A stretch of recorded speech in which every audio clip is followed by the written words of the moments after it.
Apa kabar? Senang menjumpai Anda kembali. Satu hal yang sukacita buat saya untuk bisa bersama-sama dengan Anda kembali, untuk bisa sharing apa yang saya bisa bagikan buat saudara. Dan saya berharap ini sangat bermanfaat buat saudara dan berguna buat saudara di dalam menjalani kehidupan bersama dengan Tuhan dalam kehidupan sehari-hari. Kembali di dalam program kesayangan kita, Today's Message Biblical. Bersama saya Leonardo Syamsuri, saya akan masih bicara tentang doa. Doa itu penting, sangat penting. Tapi pernah nggak, by the way, gini ya, ngomong-ngomong, saudara pernah nggak Anda ngalamin kayaknya doa saya kok nggak dijawab-jawab ya. Kayaknya ini stres juga berdoa, akhirnya malas lah gue berdoa. Gue berdoa nggak dijawab-jawab misalnya kayak gitu ya. Ada nggak? Ya kadang-kadang kita ada pergumulan seperti itu ya. Bener nggak doa-doa kita nggak dijawab Tuhan? Atau sebenarnya dijawab? Nah, ini yang saya akan bahas. Bagaimana saudara bisa melihat bahwa doa-doa saudara dijawab. Jadi hari ini tema yang saya akan berikan adalah doa yang dijawab oleh Tuhan nih. Dijawab oleh Tuhan. Begini saudara, saya mau coba membukanya dengan begini. Setiap doa, perhatikan ngomongan saya ini ya. Setiap doa saudara dan saya pasti dijawab Tuhan. Pasti. Didengar dan dijawab Tuhan. Lalu Anda bilang, masa sih? Apa iya? Nah saya mau beritahu sama saudara, pasti. Cuma jawaban Tuhan ini yang sering terjadi adalah tidak sesuai dengan apa yang kita inginkan gitu loh. Kita kepengennya apa, Tuhan jawabnya apa gitu. Dan karena nggak cocok kita bilang nggak dijawab. Makanya saudara ada tulisan Yakobus kan yang bilang bahwa kamu berdoa tapi kamu punya doa nggak dijawab. Kenapa? Karena kamu ingin menghabiskan sesuai dengan hawa nafsumu. Jadi keinginan kita yang mau dipuaskan dan cara mintanya sama Tuhan ya doa kan, gitu kan ya. Pengen rumah, kepengen mobil, pengen ini, pengen itu kita doa katanya. Nah tanpa disadari itu hanya cuma memuaskan keinginan kita. Makanya saudara doa-doa yang kayak begini dijawab Tuhan yang lain kita kecewa gitu loh saudara. Ya, nah saudara contoh lagi saudara adalah Elia. Nah saudara kalau Anda tahu Elia juga sempat suatu ketika dia minta berdoa, saudara. Berdoa sama Tuhan. Berdoanya apa? Berdoanya ingin minta Tuhan cabut aja nyawaku. Dia udah stres, saudara. Ya karena ngalamin ancaman dari Isabel. Gitu kan? Dia masuk, dia minta supaya doanya dia adalah cabut aja nyawaku dengan supaya dia bisa mati kan kira-kira gitu ya. Tapi Tuhan jawab yang lain. Di dalam 1 Raja-Raja 19... ayat yang keempat sampai ayat yang ke-8. Coba Anda perhatikan baik-baik ayat itu, saudara. Nah, di sini ceritanya gini. Ia masuk, saudara, ke padang gurun, si Elia ini, dalam sehari perjalanan jauhnya. Lalu dia duduk di bawah sebuah pohon arar. Kemudian dia ingin mati. Katanya, cukuplah itu. Sekarang ya Tuhan, ambil nyawaku. Sebab aku ini tidak lebih baik daripada nenek moyangku. Perhatikan, permohonan dia minta mati. Dijawab nggak sama Tuhan? Sesuai dengan keinginan dia? Ya enggak lah. Tuhan jawabnya yang lain, saudara. Malah Tuhan memberikan dia air, memberikan dia roti untuk dia makan, untuk dia minum. Malah Tuhan menjawabnya lain loh, saudara. Bahwa bangun kamu, katanya. Kamu masih punya tugas di depan. Masih ada perjalanan yang lain. Kamu masih perlu mengurapi orang-orang yang penting yang aku akan bangkitkan ke depan, gitu loh. Nah, jadi Elia berdoanya apa? Tuhan jawabnya beda.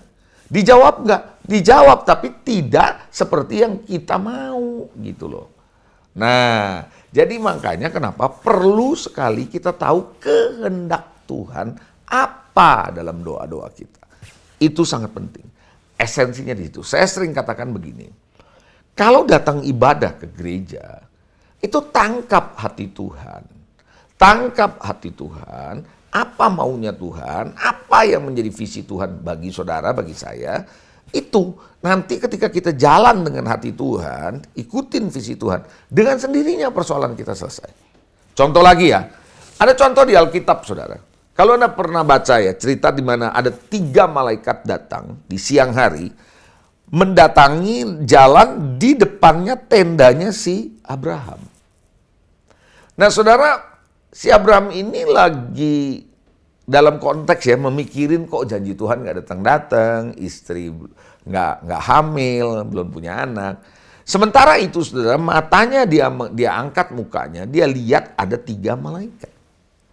Saudara, apa yang dia lakukan?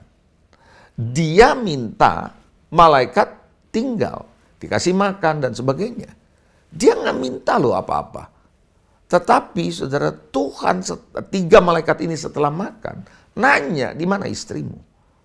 Ketika dikasih tahu ada di tenda, di balik tenda itu, dia bilang tahun depan anakmu akan punya, istrimu akan hamil dan punya anak. Perhatikan, saudara. Apa yang menjadi kebutuhan saudara? Sekalipun Anda tidak doa, tapi kalau Anda tahu apa yang menjadi keinginan Tuhan, Tuhan jawab loh. Sesuai dengan apa yang Anda perlukan di waktu itu. Nah, ini menarik. Nah, sekarang saya akan masuk kepada satu poin, satu bagian di mana doa-doa yang seperti apa yang pasti dijawab Tuhan sesuai dengan apa yang Anda doain. Mau nggak gitu? Nah, ini penting nih, saudara. Kalau Anda tahu bahwa doa saya dijawab seperti apa yang saya doakan, itu menarik, saudara. Ini penting nih. Mau ngalamin itu? Ayo, kita akan sharing, saudara ya. Saya akan sharing. Kalau perlu Anda membuka catatan saudara, Anda boleh catat, saudara. Dan Anda perhatikan. Dan ini penting buat saudara. Soal doa ini. Yang pertama, Tuhan tidak mungkin menolak doa-doa Anda, siapapun yang berdoa, kalau itu sesuai kehendaknya. Jadi nomor 1, pastikan doamu sesuai kehendak Tuhan. Nggak mungkin nggak dijawab Tuhan. Pasti dijawab Tuhan. Yakobus 4 ayat 3 dia bilang, atau kamu berdoa, yang tadi saya katakan, kamu berdoa, tapi kamu tidak menerima apa-apa. Kenapa? Karena kamu salah berdoanya. Salah berdoanya sebab yang kamu minta, katanya, itu hendak kamu habiskan untuk memuaskan hawa nafsumu sendiri. Nah ini, jadi karena kita doa maunya menurut kehendak kita, ya Tuhan nggak jawab. Dia jawab yang lain. Tapi kalau sesuai, pasti dijawab. Makanya Yohanes 5 ayat 7 bilang apa? Ini perumpamaan tentang pohon anggur ya. Apa katanya? Jikalau kamu tinggal di dalam aku, dan firmanku tinggal di dalam kamu. Jelas tuh ayatnya. Maka dia bilang apa? Mintalah apa saja yang kamu kehendaki, dan kamu akan menerimanya. Ayat ini nggak boleh dikutip sepotong-sepotong. Ada orang cuma ngutip belakangnya doang. Minta apa saja yang kamu kehendaki pasti jawab. Tar dulu. Itu menjadi satu kesatuan. Ayat itu bilang begini, doa-doa yang kamu minta pasti dijawab. Karena kamu di dalam firman. Firman di dalam dia. Maka yang kamu doain pasti nggak mungkin lari dari kehendak Tuhan. Yaitu di dalam Tuhan dan firmannya. Jadi Anda akan doanya dasarnya kehendak Tuhan. Nah, kalau udah doa mau sesuai kehendak Tuhan, ya nggak mungkin nggak dijawab, pasti dijawab. Nah, oleh karena itu penyelarasan diri saudara dan saya terhadap firman, terhadap kebenaran, terhadap apa yang Tuhan mau, itu penting. Makin Anda tahu itu menjadi isi hati Tuhan, makin Anda tahu itu kehendak Tuhan, Anda doakan, pasti dijawab. Amin. Nah, jadi itu yang pertama ya. Kita perlu mengerti itu. Oke? Lalu yang kedua nih. Saya melihat nih, bagaimana kalau doamu pasti dijawab oleh Tuhan. Yang kedua, kita doanya dari hati bukan dari mulut doang. Jadi kita perlu berdoa sungguh-sungguh dari hati. Kan ada firman Tuhan bilang kamu ini berdoanya itu seperti orang-orang yang bertele-tele. Itu ada ayatnya, Matius 6 ayat 7. Firman Tuhan bilang apa sih Matius 6 ayat 7? Lagi pula dalam doamu itu, janganlah kamu bertele-tele gitu. Kalau ngomong straight apa yang ada di hatimu. Jadi doa itu nggak harus panjang, nggak harus banyak kata-katanya, nggak harus diulang-ulang, nggak harus. Tapi cukup apa yang ada di hati saudara Anda sampaikan. Makanya anak-anak bisa berdoa dan doanya dijawab Tuhan loh. Karena keluar dari hati dia. Begitu. Janganlah kamu bertele-tele seperti kebiasaan orang yang tidak kenal Allah. Mereka menyangka bahwa karena banyaknya kata-kata, panjang doanya gitu ya, doanya akan dikabulkan. Enggak harus seperti itu. Jadi mulai dari hati. Jadi makanya kenapa Daud berkata, selidiki hatiku, selidiki aku. Apakah hatiku berkenan kepadamu? Jadi Daud itu kalau doa tuh dari hatinya. Yang memang lurus terus kepada Tuhan. Nah, tadi kehendak Tuhan apa? Doa ini hatinya juga lurus kepada Tuhan. Nggak mungkin nggak dijawab Tuhan.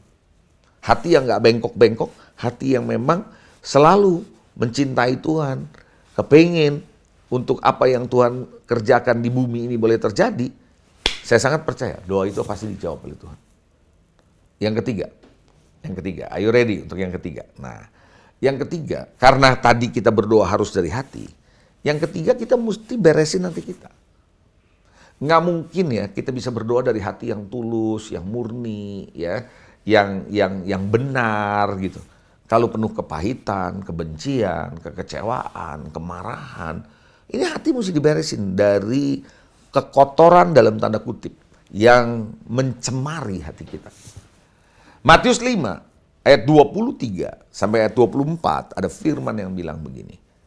Sebab itu jika engkau mempersembahkan, perhatikan, mempersembahkan persembahanmu di atas mezbah dan engkau teringat.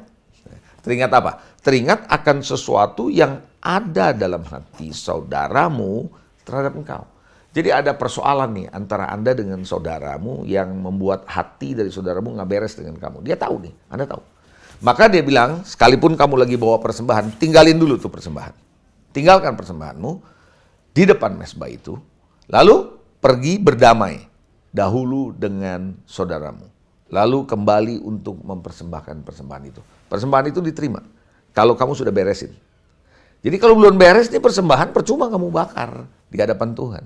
Kamu korbankan. Jadi perlu pemberesan hati. Jadi kalau hatimu beres, ya hatimu tulus, sudah dibereskan hatimu tulus, sesuai kehendak Tuhan, nggak mungkin doamu nggak dijawab. Pasti dijawab seperti itu. Yang keempat, kalau berdoa itu harus percaya. Jangan ragu. Berdoa itu harus betul-betul yakin bahwa ini doa saya yang sesuai kehendak Tuhan. Jadi saya tulus, pasti dijawab Tuhan. Iman.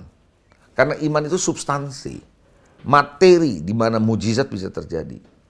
Ya.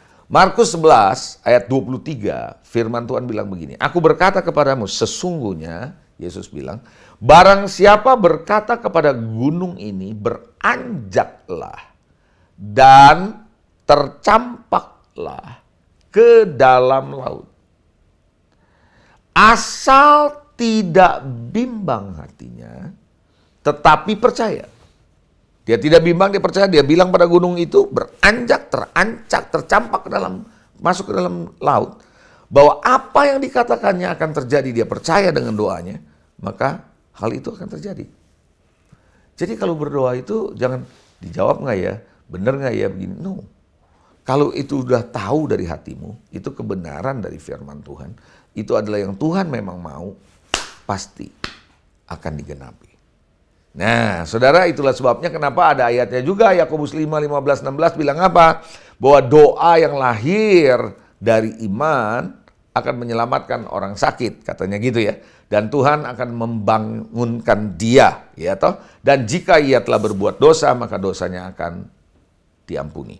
Lalu ayat yang ke-16, karena itu hendaklah kamu saling mengakui dosamu dan saling mendoakan supaya kamu sembuh. Doa orang yang benar apabila dengan yakin didoakan sangat besar kuasanya. Doa itu perlu dengan percaya. Jadi hari ini, jadi saya memberikan ada 4 poin bagaimana doa-doa saudara bisa dijawab sesuai dengan kehendak Tuhan. Dengan hati, dari hatimu, bukan dari mulut saja, dan hati yang dibereskan. Dan saya percaya dengan percaya Anda akan melihat doamu dijawab Tuhan. Amen. Sampai jumpa di acara kita selanjutnya, Today's Message Biblical. Haleluya. Amin.